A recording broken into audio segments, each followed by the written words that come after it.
وہی خاندان باقی ہے، ہوا جو قتل وہی خاندان باقی ہے۔ اور شاعر کہتے ہیں غموں کے شہر میں آ کر حسین لکھتا ہوں۔ بولیے سبحان اللہ۔ غموں کے شہر میں آ کر حسین لکھتا ہوں، لہو کے دیپ جلا کر حسین لکھتا ہوں۔ کچھ ایسی مشق ہے مجھے حسین لکھنے کی، ہوا میں رنگ اڑا کر حسین لکھتا ہوں، ہوا میں رنگ اڑا کر حسین لکھتا ہوں۔ اور شاعر کہتے ہیں تمہارے دل میں نبی کا خیال ہے کہ نہیں؟ بولیے سبحان اللہ۔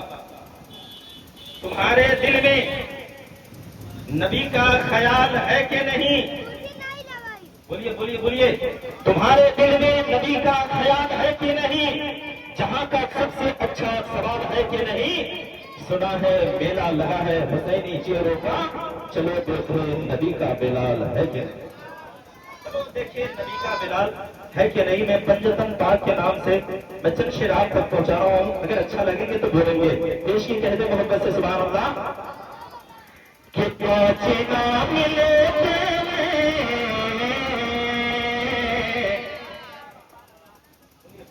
بول کے سنیے گا، اچھا لگے گا۔ کہ پہنچنا ملے پنجتن ہمارے ہیں، کہ پہنچنا ملے پنجتن ہمارے ہیں، کہ پہنچنا ملے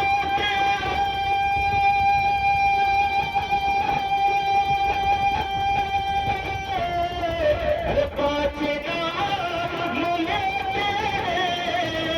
پنجتن ہمارے ہیں۔ ارے ان کے جیت کرتے ہیں، ارے ان کے جیت کرتے ہیں، پنجتن ہمارے ہیں۔ ارے ان کے جیت کرتے ہیں، پنجتن ہمارے ہیں۔ کہیے محبت سے سبحان اللہ۔ کہ لے لیا چادر میں مصطفیٰ نے چاروں کو، لے لیا چادر میں مصطفیٰ نے چاروں کو، کہ لے لیا چادر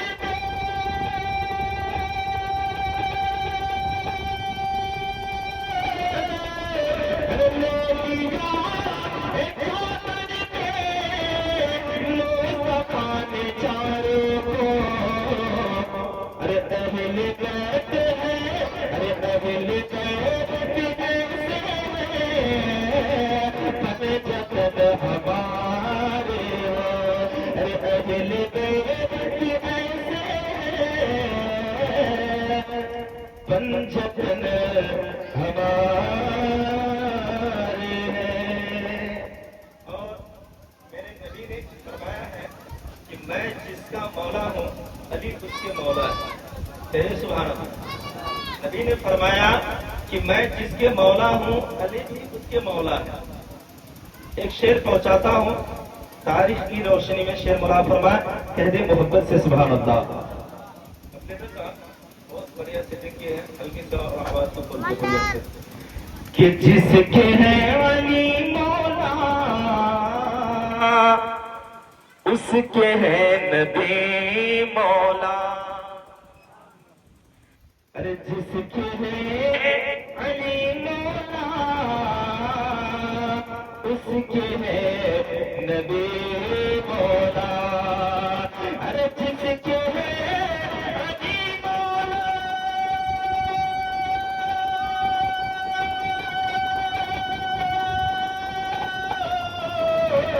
جس کے ہے علی مولا اس کے ہے نبی مولا،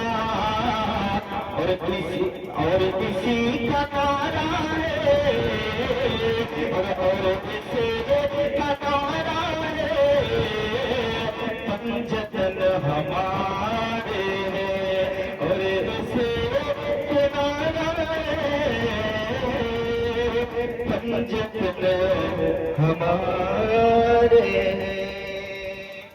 میرے نبی نے فرمایا کہ اے لوگوں 73 فرقے ہوں گے، 73 فرقے ہوں گے، جس میں ایک جنتی ہوگا، 72 جہنمی ہوگا. سمجھ رہے ہیں؟ تو صحابہ نے کہا، عرض کیا یا رسول اللہ وہ جنتی والا کون ہوگا؟ وہ جنت میں جو جائے گا وہ کون سا فرقہ ہوگا اور کس پر ہوگا؟ تو میرے نبی فرماتے ہیں کہ دو چیز کو تھام لو، دو چیز کو تھام لو گے جنتی والے فرقے میں نام آ جائے گا، ایک قرآن اور ایک اہل بیت.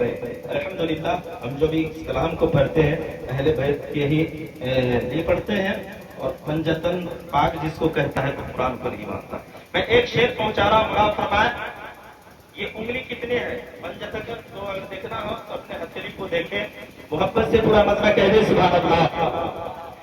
کہ عشق میں تیرا ہو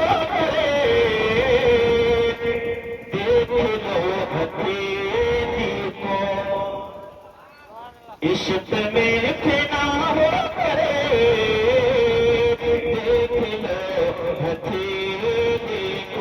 عشق میں پھیلا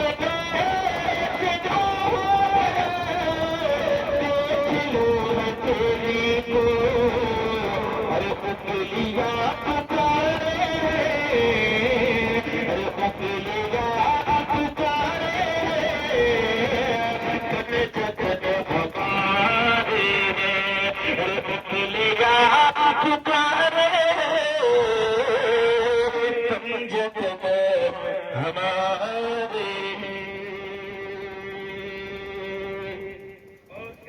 میدان میں کچھ کہتے تھے اور کچھ کہتے ہیں کہ حسین مجبور تھے، حسین مجبور تھے.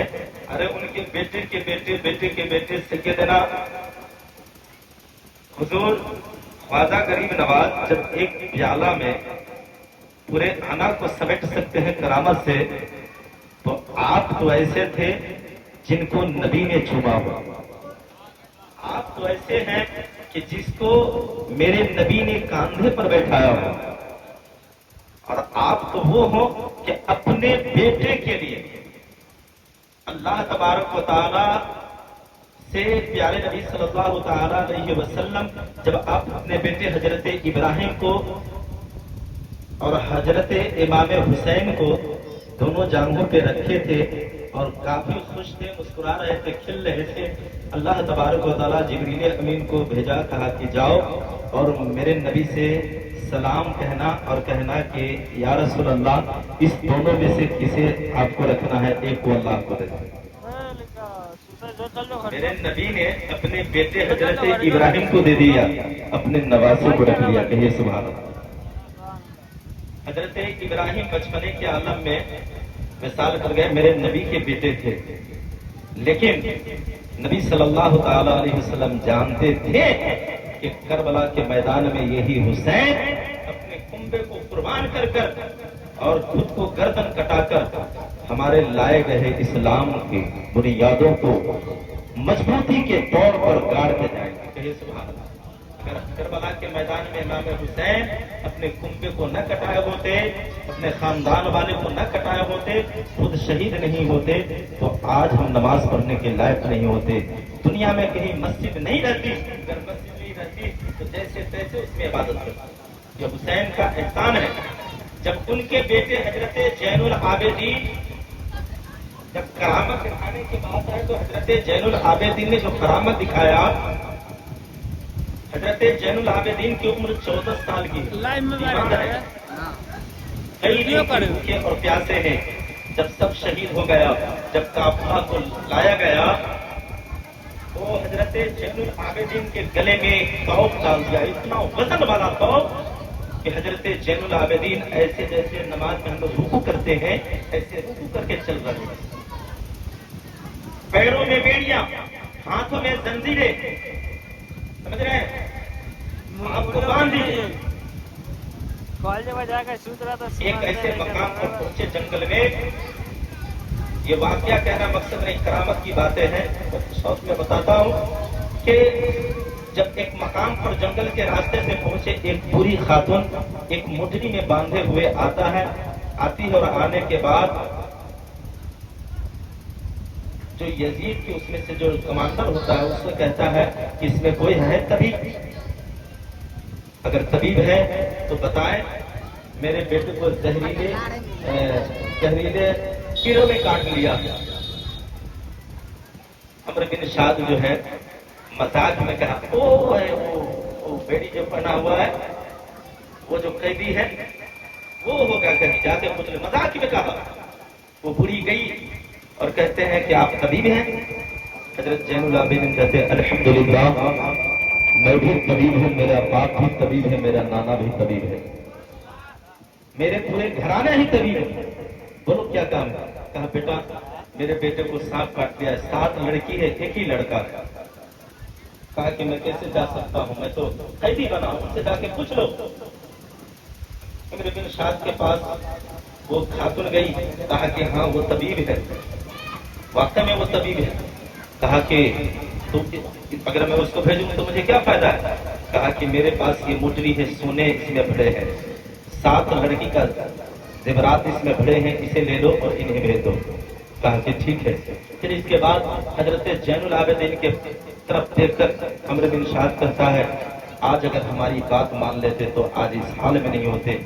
آج محتاج ہو، اگر جب تک میں چابی سے تالا کو کھولوں گا نہیں تو محتاج ہو. حضرت زین العابدین جناب کے آتے ہیں، اپنے نگاہوں کو زنجیر پہ باندھتے ہیں، جیسے ہی دیکھنا تھا زنجیر جو ہے پگھل جاتی ہے، سارے کے سارے ٹوٹ جاتے ہیں اور کہتے ہیں کتے خاموش ہو جاؤ، میرے پرانے والے مجبور نہیں تھے، میں اب بھی مجبور نہیں ہوں. میرا باپ حسین مجبور نہیں تھا، میرا بچہ امام اکبر مجبور نہیں تھے، بلکہ یہ اللہ کا یہ حکم ہے، میرے دادا کا یہ حکم ہے، اسی کی میں تعمیر کر رہا ہوں. سمجھ رہے ہیں؟ ان کے کہنے کو میں مان رہا ہوں. ورنہ اگر کرامت دکھانے کی بات آتے تو حضرت زین العابدین ہی کافی. سمجھ رہے ہیں؟ پہلے گئے، جب گئے جانے کے بعد دروازے پر ایک بچی بیٹھی تھی، کہا ماں جس کی وجہ سے اس طبیب کو لے کر آئی ہو، اب بھائی دنیا میں نہیں رہا، اب بھائی دنیا میں نہیں رہا، وہ چل بسے، انہیں واپس بھیج دو. وہ پوری خاتون کہتے ہیں بیٹا اب چلے جاؤ. حضرت زین العابدین فرماتے ہیں ماں کیا اندر نہیں لے جاؤ گی؟ ماں کیا اندر نہیں لے جاؤ گی؟ کہا کہ بیٹا جب تم کہہ رہے تو چلو. جب اندر گیا تو کیا دیکھتے ہیں حضرت زین العابدین کہ ان کی 6 بہن، 3 سرہانے کی طرف، 3 پیتانے کی طرف، اور ایک جو دروازے پہ کھڑی ہے وہ سینے کی طرف کھڑے ہیں اور سب کے سب رو رہے ہیں. حضرت زین العابدین جب اس منظر کو دیکھے تو اپنی بہن حضرت سغرا کی یاد آ گئی، مدینہ شریف میں رہ گئی تھی، ان کی یاد آ گئی کہ بہن بھائی کے لیے کتنی رو رہی ہے. آج ہمارے بھیا علی اکبر شہید ہو گئے، آج میں بہن سے اتنے دن ہو گئے کہ میں الگ ہوں، ہمارے بھائی امام علی اصغر شہید ہو گئے، میری بہن سغرا کیسے میرے یاد میں روتی ہوگی. اتنا دیکھے. اس کے بعد حضرت زین العابدین پیر کے طرف گئے اور انگوٹھا کو پکڑے، کہتے کہ ارے بہن کو رلایا نہیں جاتا ہے، بہن کو رلایا نہیں جاتا. اتنا کہنا تھا، اٹھ کے بیٹھ جاتا ہے. اٹھ کے بیٹھنا تھا، وہ خاتون قدموں میں گر گئی. کہا کہ یہ تو کمال ہو گیا، آپ ہیں کون؟ آپ نے مردوں کو زندہ کر دیا، ہے کون؟ امام حسین کے شہزادے فرماتے ہیں زین العابدین کہ میں نبی کا نواسا امام حسین کا شہزادہ ہوں. کہا کہ وہ جو 72 نیزے پہ 72 سر کو دیکھا ہے وہ کون ہے؟ کہا کہ وہ میرے ایک میرے باپ کا لاش ہے اور بھائی سب کا لاش ہے، ہمارے جاننے پہچاننے ہمارے چچا کا لاش ہے، سر ہے. کہا کہ میں ایک سوال کرنا چاہتا ہوں آپ سے. کہا کہ کیا؟ جب میرے ایک بیٹے مرے ہیں اسے آپ زندہ کر سکتے ہیں تو آپ اپنے باپ کو زندہ نہیں کر سکتے، آپ اپنے چچا کو زندہ نہیں کر سکتے، آپ اپنے بھائی کو زندہ نہیں کر سکتے. حضرت زین العابدین رونے لگے اور کہتے ہیں کہ ماں اس سوال کا جواب یہاں نہیں، چلو وہی پر دوں گا. اتنا کہنا تھا. کہا کہ چلو. کہا کہ ماں یہ بتاؤ وہ یزید کو تم نے زیور کتنے دیے؟ کہا کہ بیٹا سونا تھا، کہا کہ آنچل میں مٹی لے کر آؤ، مٹی بھر کے آیا، کہا کہ اس کو ڈھانکو، اور پھر کھولو، جب کھولا گیا تو اتنا ہی سونا تھا جتنا یزید کو دیا تھا۔ کرامت نہیں تو کیا ہے؟ اگر کرامت دکھانا ہوتا تو کیا تو پریشانی سے پوری نہیں کر سکتا تھا۔ اگر کرامت دکھانا ہوتا تو آج دنیا کا، کیونکہ کرامت وہاں دکھائے جاتے ہیں جہاں اسلام کو پھیلانا ہو، وہاں اسلام پھیلانے نہیں بلکہ اسلام کو بچانے گئے تھے۔ جب وہاں آنے کے بعد جب دیکھے تو حضرت زین العابدین اپنے بابا کے سر کے پیچھے ہو گئے اور کہا بابا حسین وہی قرآن کی آیت سنائے، وہی قرآن کے سورت سنائے۔